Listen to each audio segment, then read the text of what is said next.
It is the weekend, and that means it's time not just to look at the week ahead, but also look ahead to the second half of the season. Welcome to the Fantasy NBA Today podcast, a sports ethos presentation hosted by yours truly, Aaron Bruski, and FSWA Hall of Famer Steve Dr. A. Alexander. Today we have Sports Ethos own Mark Camero, who handles most of our Dynasty coverage and does a tremendous job every time we have him on. And he's going to help us break down the best streamers of next week. And then we're going to look at some of the sizzling stashes that are out there. And before we do that, let's say hello to our sponsor. BetOnline continues to be the world's most trusted betting platform, your number one source for online betting in 2025. Whether you're a seasoned fan or a first-time bettor, BetOnline is your ultimate game day companion with the largest selection of odds on everything from football to NBA, college basketball, NHL, and UFC. BetOnline is your number one sports betting source for the new year. From touchdowns to three-pointers and hat tricks, BetOnline has you covered on every game, every play, and every win. BetOnline, the game starts here. Mark, how have you been, sir? I feel like it's been about a month, but it's probably been about a week. How are you doing? Happy New Year. Happy New Year. Doing pretty good. Just, now it's post-holidays, and it's like going back to the office to work after taking off some time and then getting back in the swing of things, and there's errands and chores and stuff. But basketball keeps on going.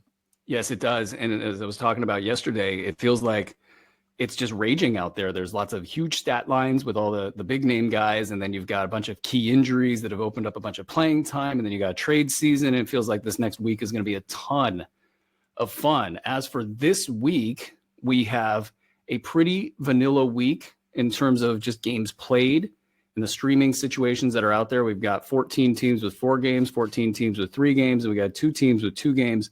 That is the Charlotte Hornets and the Utah Jazz, a couple of tank fests there. So we can all maybe avoid that action for a little bit. And then, back-to-backs. We've got Washington and Philly with 2 back-to-backs. So you know what that means for Philly.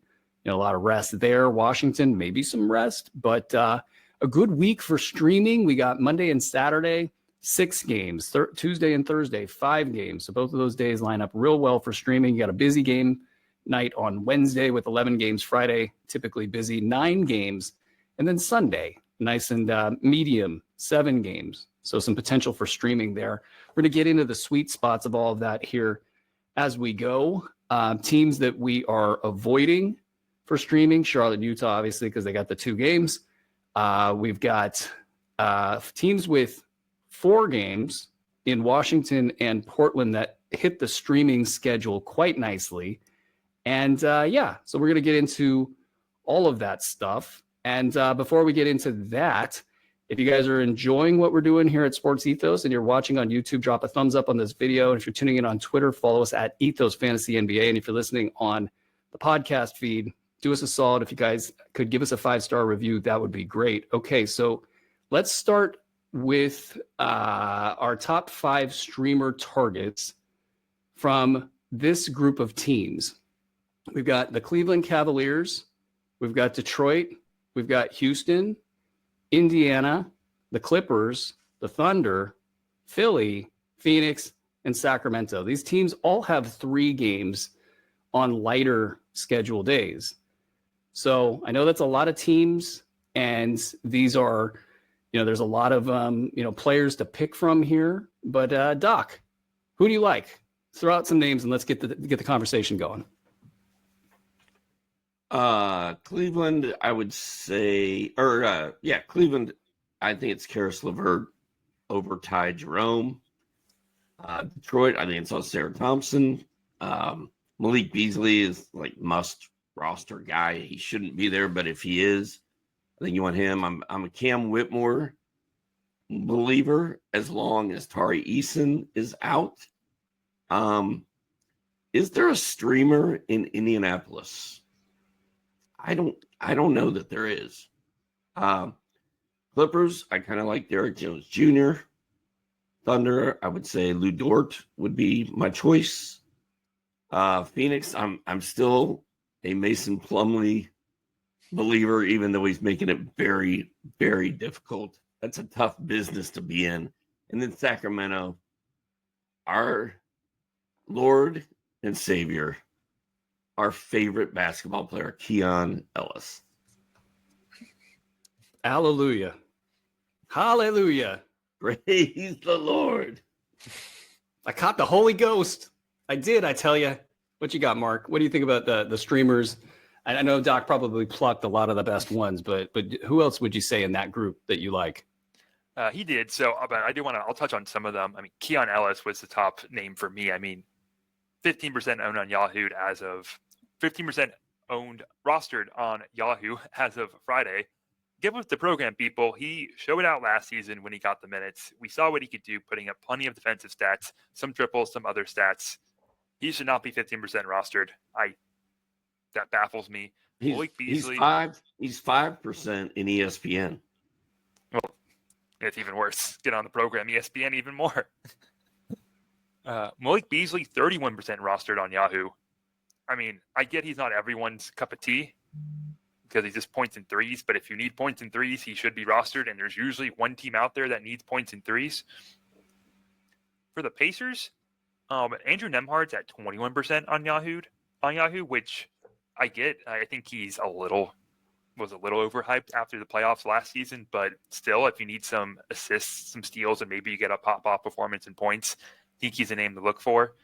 With the Sixers, you mentioned that back-to-back, Gershon Yabusele, only 18% rostered on Yahoo, can get you. I mean, he's been doing pretty good this season. So with the back-to-back and Beach should be out, Yabusele should see a start. So I think he's a name that I'd definitely be interested in this week. Yeah, a lot of the good names have been taken. I'm thinking the ones that I didn't hear that I kind of like, Ty Jerome for Cleveland. Every now and then he's just going to reach up and get something going. Detroit. I don't think I heard Beef Stew in there. He's been surprisingly good this season. Yes. In weird limited minutes. It's been weird, but he's been able to pull that off. In Houston, I think you guys got. I mean, maybe Dylan Brooks, if he's been dropped, could be pretty interesting there. In Indy, I'll give you a deep league cut. Maybe Jarris Walker. He's showing up every once in a while. It hasn't been good overall, but maybe in the time that you're looking to use him. Again, these are teams with 3 games on lighter scheduled days, so you guys can get a little extra value, and that can make this worthwhile for you guys. Yeah, I don't know. I don't know if anybody else that has not. I don't know. Did we miss anybody? Ryan Dunn. I think Ryan Dunn could be worth a while. Issa Ogadoro, if I'm pronouncing the name right. Oso Ighodaro. Yep. Ighodaro. Maybe. And I don't know in Sacramento, maybe Trey Lyles or Kevin Huerter. You know, they're getting showcased right now. So those guys, and as far as how I would rank all of those guys, I would have no idea how to rank that conglomeration of players. Ighodaro, thank you, Mr. Lemouche, for your feedback. You are constantly giving me the feedback, and I love it. Okay, so that's the appetizer course. I do want to go back to the Clippers real quick, just because of the whole situation with the Flyers. They're hoping that everyone there is dealing with it all right, but Clippers, you may want to avoid adding if we're talking from a pure basketball perspective, just because we've already seen one game get canceled with the Lakers. I would probably anticipate more just as everyone works to get those Flyers under control and they prioritize safety as they should. So I would probably push the Clippers to the side. I think there's more appealing names anyways on the list. Yeah, they're getting, and with Kawhi Leonard missing time, who knows how much that's going to extend throughout the week. And his return to action, to take it out of the off the court stuff, his return to action really throws the team into a different scenario than they've been playing in all year. So all of the guys that would normally be streaming candidates, the Derek Jones, the Chris Duns, the Amir Coffees, Terrence Manns, that entire group, it's a big question mark. So excellent point on Brew, the Firefront, and then Doc. Oh, sorry. Yeah, no. What you got? I didn't mean to interrupt you. I thought you were done. Well, what do you got? Well, I was going to apologize to you and Andre and Mark and everyone, because when Andre sends these emails, and Andre sends a lot of emails, a lot of times I look at it and all I see is gobbledygook. And on this one that he sent for today, I was supposed to prepare my top 5 streamers, and I went on a tangent and listed like 8 or 9 guys and stole all of your guys. So for that, I am apologizing to everyone involved. But allow me to counter that. Gobbledygook is insinuating that there is a bunch of jargon being used to obfuscate the truth. Andre's emails are extraordinarily concise, and they have nothing but the best information in them. So therefore, I don't think you're using that word correctly. I did not say he writes gobbledygook. I said I see gobbledygook. This is a me problem, not an Andre problem. I'm an idiot. Touche. Touche. All right. I don't know how to pivot out of that effectively, but I'm going to. We got Washington, Portland, 4 games on lighter scheduled days. So this is the cream of the crop for streaming, and there's a ton to choose from. So let's start with Washington. Let's go to you first, Mark. When you're looking at Washington, who's your top streamer there? I think, the 2 names I probably look at would be Alex Sarr and Bilal Coulibaly. The thing is that I think they're probably a little over the streamer level. Alex Sarr is at 48% rostered, Coulibaly at 43% rostered. So I think adjusting for maybe leagues that are dead or not as active, you can probably adjust those up. They're probably not as widely available in your competitive standard leagues. So then let's go a little bit deeper, and then Bub Carrington at 11% and Corey Kispert at 8% rostered would be the names from the Wizards. Carrington's, even with minutes, he hasn't necessarily been hugely impactful, but I think you can still get enough from him. And at least there's a pretty good floor there. He's able to contribute with some assists and boards. And then Kispert, going to be mainly threes, but you can definitely spike some nights. A few nights ago, he poured in, I think it was 23 points with 5 triples, which is, hey, that's plenty impactful right there. Yeah, that game was interesting because the bench was great and the starters were not. And it's all about Kyle Kuzma. And if Kyle Kuzma is being showcased right now, then you're going to see a lot of chaos in the box score. Now, you remove Malcolm Brogdon and things get better. And you would probably remove one additional piece, and everybody's got enough basketballs to go around. Doc, what do you think of all of that gobbledygook that I just put out there? I'll tell you what, I think Bub Carrington, we've been talking about him all year, and he's like Ausar Thompson, right? Like Bub and Ausar have been 2 of the guys we've talked about the most as far as pickups go this year, and they're 2 of the guys that have yet to really make anyone's head explode. But this whole Malcolm Brogdon being hurt thing, which we all knew was coming, is huge. And if they shut him down, Bub Carrington is tank proof. Like, Washington is not going to win any more or less games, whether Bub is playing or not. So they're going to run him out there and let him do his thing. I think he had 4 3-pointers in his last game. I feel like now, like, get in on the ground floor of Bub, because he is going to be, mark my words, a silly season hero. I really believe that.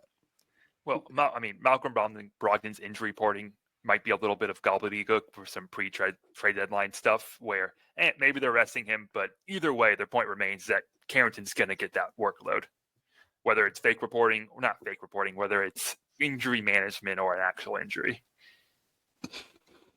I love it. One name that hasn't been mentioned is my guy, Justin Champagnie. I would have him. It's just my own personal thought here. I just think that he's got so much pop to his stat line, and maybe the 10 days or the 10 games that he won't have available if he stays as a 2-way guy. That's a thing. I don't want to just brush that aside. But if they can get something worked out and make sure that he plays with them for the full balance of the season, to me, that's all systems go. It's another guy that you can throw out there and probably not win games with.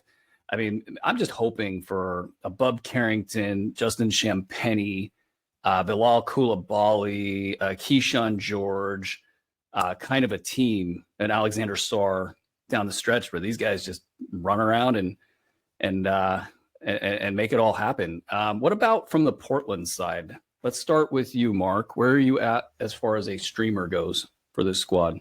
I think the minutes have been a little inconsistent for someone like Scoot Henderson, where I don't know if I trust him enough, and just with his general inconsistencies. So I'd be probably looking at Donovan Clingan, whose own minutes have been inconsistent himself. He's 8% rostered.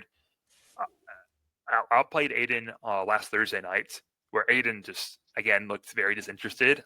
There was a point where I forgot which team they were playing, but they allowed 3 consecutive offensive boards where Aiden just literally stands in the same 2-foot radius. And that's not good. And Klingon's clearly the center of their future. Aiden just doesn't really look like a serious basketball player, which I don't want to use that lightly, but that's how he looks. So is this the time where Klingon starts seeing those minutes really ramp up? It could be. I don't hate trying to get on that Klingon train a little early. And I think there'll be someone we talk about a little later on the show. So I'll leave that later. Yeah. Lots of opportunity there. Doc, what do you think about this Portland squad? Streamer action. Where are you looking? Well, we talked a lot about, I gave a lot of my thoughts on Klingon being a must roster player at this point on yesterday's show. I want you guys, if you're not sold that Scoot Henderson is going to be a silly season hero again this year, go back and look at his game log.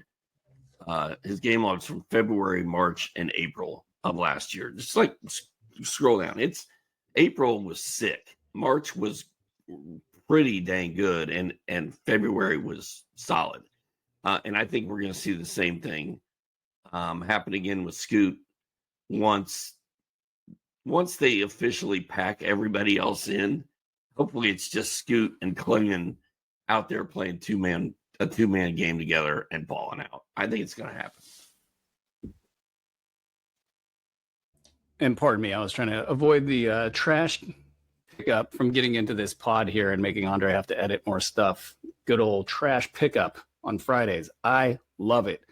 And, I was trying to figure out the Scoot Henderson numbers from last season and really just try to dig into them, because that run in April was certainly a thing. And it's been something that you've been talking about for a while. 20 points, 3 threes, 10 assists. The percentages are bad and the turnovers were bad. But and actually I should clarify, it's just the field goal percentage is 41.7% on quite a few shots and 5.3 turnovers per game in that 7-game stretch. But I mean, he laid the foundation for that to be possible. He cleans that thing up, moves it up to 43% or something, turns it over, say 3.5 times, 3 times, something nice and, a little bit normal. And that would look more like a top 75 kind of a guy. So I think it's in there. It really feels like it's in there. And it's something where, I always talk about this when we talk streamers, is if you can get somebody who's both productive now, but also has the upside for down the road, then I really think you're cooking with gas there. Tamani Kamara has been off and on waiver wires all season long. It's kind of, who is the guy that's off for the last 10 games for Portland? They pop up on the waiver wire all the time. It's like Shaden Sharp, Scoot Henderson, not so much, but Shaden Sharp's popped out of the waiver wire at times. I think that might be the end of the list, because you got Denny's playing well. Robert Williams actually is a guy I would take a shot on. It's bad. It's probably going to end up bad. And if you're not watching this on video, Doc just fell out of his chair, and I'm sure he'll be okay. But Doc must have thought everything you said was a gobbledygook right there and didn't make any sense. It's probably the case, and that's probably the case most of the time when I'm speaking. However, I'm going to kill you guys. However, he's going to kill us. That's a little strong. He could be good, Robert Williams. And I just don't know, are they sandbagging with him, or is he really legitimately can't jump because his injuries are so bad, and therefore that's the game that he has 0 blocks, 0 steals, and no stats in his 12 minutes versus the game that he's good in his 12 minutes and gets you all sorts of stuff. So Doc, sounds like you're out.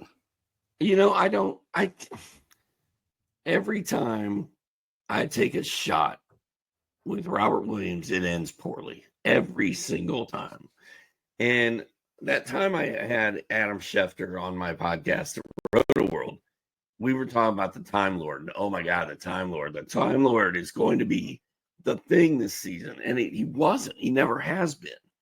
And he's just let me down so many times. I haven't seen him play. I watch Portland occasionally. I've seen that dude on the court. I just don't have any faith. I feel like he's going to play one game and then we won't see him again for another week. And he may be good in that one game, but that doesn't help me. I'm just not doing it. Why don't we get your thoughts on Robert Williams, and then we'll head into the next half of this show, which is super exciting. I definitely do not want to not focus on this next part of the show. I really, really like. But you got anything on Robert Williams, Mark? I think just as Dr. A was saying, I mean, even if he does play, I don't think their minutes are going to be at a point where it's going to be impactful enough. We did see him do well with 15, 20 minutes, probably just low in standard league value. But if that's the upside, and then you also can't trust the games played, it's kind of see it to believe it kind of thing. And then once that happens, he may be injured again or may be hard to trust. So I'm going to have to need to see, I personally need to see a few more games of Robert Williams before I would want to pick him up, really. Yeah, it's like a hope and a prayer kind of a thing. I mean, if you're streaming, you're wanting value out of that spot, and he might just go zeros for you. But if maybe we get a sense that things are possibly on the uptick, even just a little bit, I like taking a shot at upside wherever I can get a chance. All right, let's talk about stashes. Everybody loves stashes. Sometimes people stash right at the draft. Sometimes people wait until like right around now. Sometimes people stash in advance of the trade deadline, which is basically right around now. So we're going to talk about a bunch of high upside stashes. Before we do that, guys, we really appreciate your support and want to let you know here at Sports Ethos, we have a very clear vision, and that's just to keep adding value for our subscribers, our listeners on all of our free channels, and all of the people who follow us. And we want to create opportunities to employ more people within the industry. So if you guys want to support that, it's very easy. Visit sportsethos.com, check us out, consider subscribing. That's it. We promise to keep getting you guys close to championships each and every year. All right, we got second half of the season breakout stashes. Mark, did you create any sort of say list of stashes heading into the show here? You got some guys, because I got some guys. I could just kind of float them out there. But if you got some guys, I want to hear about them. Yeah, I mean, I think this might be a guy who's probably more than a stash at this point, but I think is still someone that we're hoping emerges in the second half, and that's Noah Clowney on the Nets. Now, we've already seen his minutes ramp up and opportunity ramp up, but I think there's going to be real opportunity for him. And people were drafting Noah Clowney, even in draft season as a sleeper, thinking the Nets are going to tank. They're going to showcase this guy. He has this kind of unicorn light potential where, yeah, maybe he can give you some triples. He can give you some boards, give you some blocks. That's an intriguing fantasy skill set. The threes have been there. The boards and blocks haven't been as much there to stay. And his field goal percentage has actually been pretty damning. The 3-point percentage, great. 2-point percentage is like 46%, which is pretty bad for a big. 2-point percentage around 46% is not that great. But hey, maybe he goes on a run and then can give you that consistent top 100, maybe top 75 value if everything breaks right. I don't know. I'm still very iffy on him on where his development curve is going to go, though.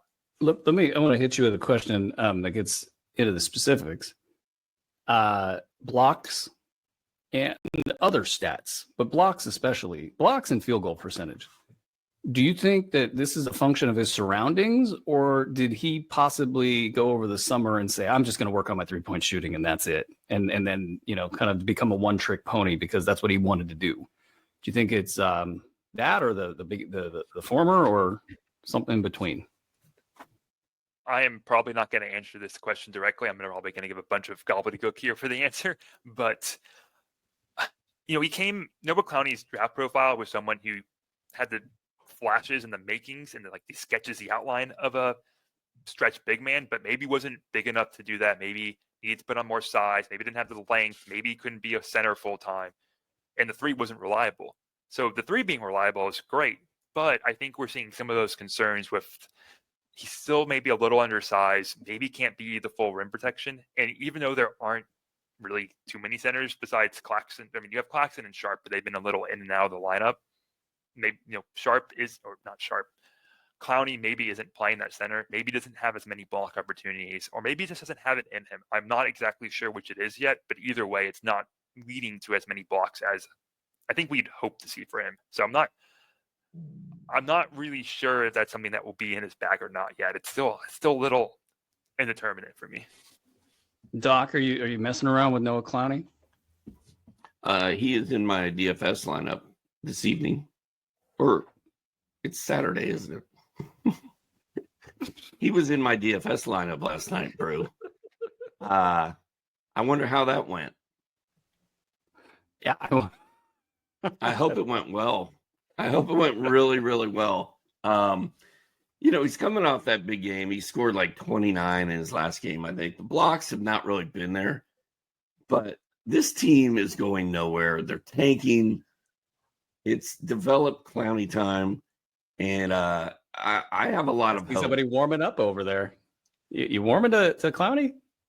I like him. Yeah, I think second half, like by the time March gets here, Clowney's going to be clowning people, and he's going to have some big games.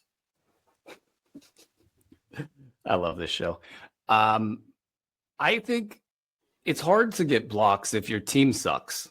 Like that there's a big part of that comes into this, that if he's undersized and he's playing power forward or out on the perimeter in these 4 or 5 out schemes, and all he's focusing is on shooting, it's really easy to become a perimeter player pretty quick and start to lose some of that, I'm down in the paint mentality. So it feels like something's got to change there. He's not a no blocks guy, I don't think.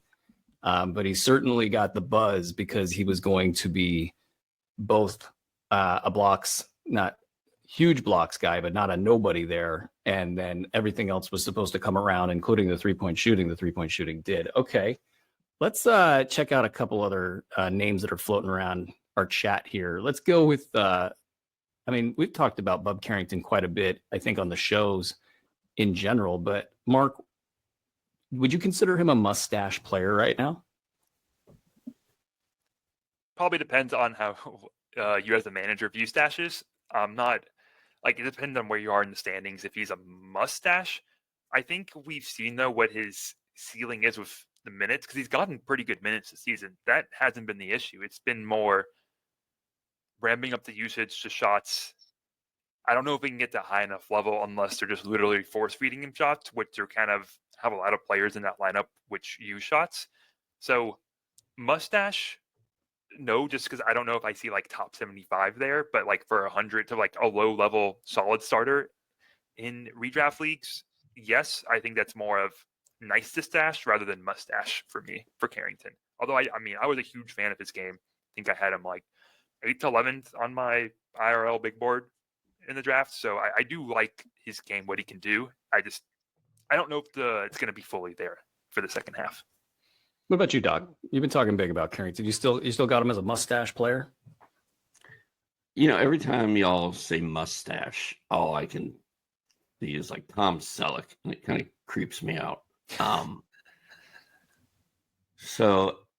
But I just went on a Bub Carrington rant 5 minutes ago, bro. Were you not listening to it? I said yes. I'm all in on Bub Carrington. So yeah, I'm going to call him a person that should be stashed everywhere. Or so I know what I'm dressing up as for Halloween next season on the show. For one, for two, I do think Tom Selleck's mustache is the gold standard. I think anytime anybody brings up a mustache, it's his mustache. And I do think mustache player is a term that we have coined in these parts for many years. I don't know if you shifted time. I don't know if I blacked out and you mentioned Bub Carrington and I forgot. But if I did, I apologize. And also for the use of many words in the last show. That said, I think it's really interesting with Carrington's like last 10 or so games. He's like an efficient, good citizen of basketball. No, not turning the ball over, just low volume, high field goal percentage, no defensive stats. And I really think that's the key to his value is the defensive stats. Like, I'm not expecting the world from him, but part of the appeal is that if Washington starts playing in these junky games, and they also have some talent on the floor, some athletic talent that can kind of move around and get into passing lanes, get deflections, things like that, and teams take him lightly, that maybe he gets the best of all worlds. He gets all the points, the assists, the rebounds, some defensive stats, and then if he keeps his efficiency, I mean, we've always thought that Carrington's got a trouble with efficiency from the field, and that's why his value has been so low when you normalize for each category. But yeah, no, I think he's a mustache player. I think that when you're looking at upside for the end of the season, I'm going to go mustache for Carrington. Let's go down the charts a little bit. Let's go to somebody who hasn't done anything this season. Rob Dillingham. What do we think about Rob Dillingham? Mark, you're a dynasty guy, so you're looking way down the ranks at young players all the time. What's up with Rob Dillingham? Well, he's suffered from some ankle injuries this year. That's actually why he is currently out. And I will contest that he has shown some stuff before he went out with this injury. He has done some stuff. He did have a pretty intriguing game against the Rockets. That was about probably a month and a half, 2 months ago, where his burst, his speed and quickness was really on display. And getting around the defenders of the Rockets and getting to open spots and creating space and advantages against that defense, that's intriguing. And that's why I loved him coming out of the draft, or not. Didn't love this draft, but he was one of my more exciting players of this draft for that speed, that quickness, and the way he get a shot off and still pass, even given his smaller size. And I don't know if y'all have been following the Wolves, but their offense is a little down in the dumps, a little sloggy, a little slow. What were you putting it nicely? Yes, and I really think they could use that creation guy, that guy who can add that electricity in the lineup. And I think Dillingham can do that. And they were starting to trust him with more minutes before this injury. So don't stash him now just because I can't trust those minutes right when he gets back. But I really think that this is a sort of player they need to inject in their rotation. I'll be honest, I haven't watched a ton of Rob Dillingham minutes. I almost want to see what the story is, but is it the case that they just what's his big deficiency? Is it defense? What's going on this season that's kept him from being on the floor? I'm probably getting these measurements wrong, but he's a generously listed 6'3", 180 pounds. Kind of makes basically Trae Young sized. But so, defense, he can get overwhelmed a little bit. His isolation defense, he'll get picked on. And maybe his size prevents some of his finishing at the rim, but he still competes well, still fights well, and his speed and quickness are such tools, though, that I think he can overcome those weaknesses. But that really was probably the main criticism of him pre-draft was, is a player of this stature going to be able to persist at the highest levels and as a starter? It wasn't necessarily the talent that was in question with him. I'll add my 2 cents and then we'll go around the room and talk about how to handle all this. But it feels like Chris Finch is not going to break from whatever their plan is there. And I don't know who's in charge with what all the way up to the top. Dante DiVincenzo's minutes haven't exactly been doled out the way that they could be. You got a lot of Julius Randle action that's just been going and going and going. They finally made a change with Mike Conley, and I don't even know if that's the change I would have made there. To your point about Dillingham, he's definitely the guy you want to inject into this situation. He breaks the paint. You need that. That sounds great. But going around the room, Doc, are you going to mess with Dillingham at all this season, you think? No. Because right now he's a real hard stash right now if you're in a normal size format. No, sir. I am not. Yeah. What about you, Mark? I am a man of few words. Well put in your 4 words there. What do you got, Mark? Are you going to mess with Rob Dillingham this season as a stash? Not now.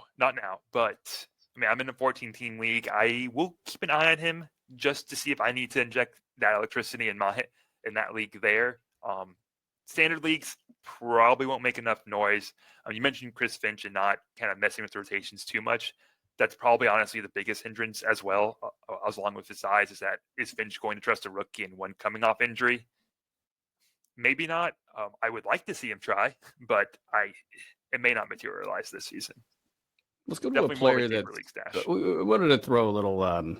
Nobody's talking about Rob Dillingham right now, and probably for decent reason. He's not on the radar. He's been hurt, but this is an offensively minded player that could, if you pivot in Minnesota the way that they might need to, that could get interesting real quick. So it's fun to talk about electric players like that, especially when they're under the radar. But let's get to somebody that's not under the radar at all. Donovan Clingan. Where are we at with him? Let's start with you, Doc. Are you running in the wire to mustache Donovan Clingan?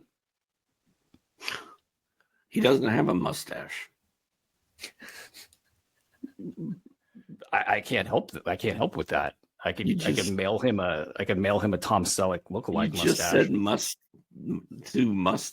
Donovan Clingan. He doesn't have a mustache. His last game the that he Selleck played thing's really bugging you. Before, we don't know what he did on Friday night, but the game before that, he had more minutes than DeAndre Ayton. He had 11 points, 11 boards, 2 blocks, maybe hit a 3. That was my sign. Like, they are not going to let Ayton stand out there and do this for the entire second half of the season, just like they did last year. Like, I still can't believe Ayton finished out last season. Lightning never strikes in the same place twice. So I think that gives me some hope that we're going to be right about Ayton this time. He's not going to finish out the season. Like I said earlier, I think it's going to be Scoot and Donovan Clingan out there in February, March, and April. And it should be really fun. And the fact that Clingan played more minutes than Ayton in a close game on Wednesday, I think it was, gives me hope that this is our sign. So I think yes. And you know how you call Rick the inventor of fantasy basketball, which is hilarious. He called himself that. Well, he said it once, and now you call him that. That's like your tagline for him. It literally listed on his Twitter profile. But go on. I think he does. You're right. But I think I invented. Just so people know, he actually he accepts any inquiries from people that say that they invented it. He's willing to take his name off of the mantle if somebody can produce proof that he did it that they did it before he did it. Well, my point is, I think I invented the run, don't walk to the waiver wire line. Oh yeah. And I will challenge anyone who was around 20 whatever years ago to dispute that. But run, don't walk, and pick up Donovan Clingan. I love it. Mark, are you on that train? Like in a 12-team standard league format where you got limited roster space, are you going to throw Donovan Clingan in that last spot? We talked about him as a potential streamer this week. And if we're talking about him as a streamer, and as you said earlier too, a streamer with additional rest of season upside, yeah, pick him up, see where it goes. And then if he produces, cool. You got yourself another starter on your team. So, going back to Tom Selleck and all that gobbledygook, yes, he's a mustache. God, I love this show. Okay, let's go down now into some of the depths of purgatory, where I'm sure we're all headed here soon. Modest Bazelis. We got, this great 3-point shooting blocks guy that's spent a lot of time in the G League that is, it hasn't been valuable in fantasy leagues, but in preseason, pre-draft, everything that we've seen, he's got a nasty edge to him. He's got a lot of athleticism. The blocks and threes are quite nice. Is there a world where he becomes fantasy relevant this season? Let's start with Mark. Now, I'll admit, I wasn't the biggest Modest Bazelis guy pre-draft. Yes, he had some threes, some moments, or would put up threes, some blocks and steals numbers with the G League Ignite. But I didn't really think it. I think it was more they fell to him rather than him creating it. But he does have good length. He's willing to take the threes, and is, as you said, he has that nasty edge. He kind of wants to be that guy. And you know who doesn't want to be the guy on that team? Patrick Williams. Like, he is. They gave him a big contract. I thought, okay, maybe they see something. They'll give him opportunity. But he clearly should not be there for the future. So, as the Bulls. Or I think we all expect them to go in more of a different direction than trying to compete and win. Surely you have to play Modest Bazelis more just because, okay, he's probably going to help you lose more games. And you want to see what you have in him and help you decide your direction. See if there's more to his game and he can actually produce and not just be this intriguing potential length and athletic guy. Can he actually put up some stats for the team and for fantasy? I think he'll at least get an opportunity. I don't know if I'll go there because I don't really believe in the player, but the opportunity I think should be there.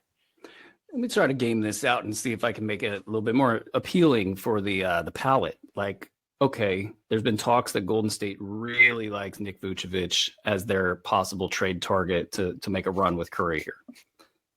And I don't know if that's real or what, but that's the talk. And actually, I shouldn't even say it like that. Anthony Slater of The Athletic, who's maybe the best writer going in Golden State right now, doesn't put out crap. And that's that. So that's actually probably pretty real. So if they're going to pivot out of this thing and say Zach LaVine finds another home, maybe he lands in Denver, and they turn the page in Chicago, like so many Chicago fans have wanted them to do through the years. And then now you have this, okay, now we're going to play the young guys. Doc, at what point in time would you start looking at a possible stash of a guy like that? And is it so foggy that you just don't do it? We're talking about Bucelas still, right? Yeah. Like in Chicago, like say we're going into the trade deadline, So, and the Vucevic rumors are cooking. So there's two different things happening here. There's the trade angle. We got Zach LaVine, we got Vooch, we got Pat, and then there's also the fact that they're right now barely by a hangnail hanging on to the number 10 seed in the East, which would get them in the play-in. But the Sixers are right behind them. And the Sixers, I can't imagine the Sixers are not going to eventually pass Chicago, and the Bulls aren't even going to be in the playoff hunt at all. Then you've got shutdown potential, the same guys that are trade potential. And that means Bucelas is going to play down the stretch either way. So I don't think he's a must-have or a must-roster player right now. But if you're in a deep league and he's just sitting out there, I think it's a good idea to take a flyer on him, because I do think he's another silly season all-star candidate. We have a future in gymnastics, sir. You did everything you could not to say mustache. You are really, really bothered by the Tom Selleck mustache, I can tell. Let's quickly, one guy from the Jazz that you think about stashing. Mark? The Jazz are already buying this player, and I was extremely high on this player in the 24 draft. It's been very negative to date, but Isaiah Collier is someone I would probably not stash at this point, but keep an eye on, because he has that sort of getting to the rim ability that I personally love and value so highly in today's NBA. The problems with him is that his turnovers are at historically absurdly high, and his field goal percentage is just pretty putrid. Cannot make a shot from outside right now. But maybe he figures something out. Maybe something happens in, maybe like February, March, where he does start turning in corner. And hey, then those warts aren't as bad. And then you can actually use those assists on your team, and then he won't kill you everywhere else. So Isaiah Collier, I have to stick with my guy here. What about you, Doc? Who's your Utah guy? Post-trade deadline. I try not to have any Utah guys in my life. Same with the Miami Heat. Like, I'm not a Miami Heat guy either. I'm super intrigued by Johnny Juzang. Yeah, I love it. Yeah, I like it. I like that name too. I also like Micah Potter for some reason. Harry's brother. But out of all those guys, I like Bryce Sensabaugh probably the best. And Filipowski, man. I mean, there's a lot of guys that are intriguing here. There's Collier, there's Filipowski, but I think out of all those guys, Bryce Sensabaugh is probably my favorite. You took all the good ones, so I'll go down. I just roster mentioned them. You can still talk about them. I didn't talk about them. Okay, about Juzang. Did I get that right?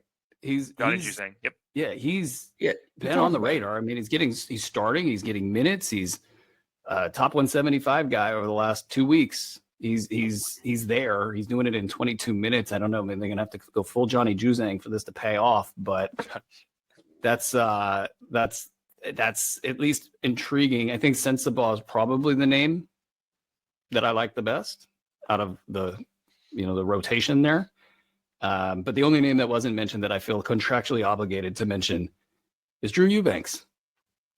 I am the evangelist of the Eubanks estuary, and I would be remiss if I didn't mention his name. He has not been good, folks. Do not go do any of what I'm saying. I don't know what's happened with him.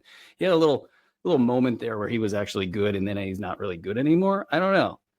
So I'll take the L on that one last year and this year as well. But yeah, no, Utah, it could get really ugly there, and it could be really nice if you capitalize upon, say, a Bryce Sensabaugh.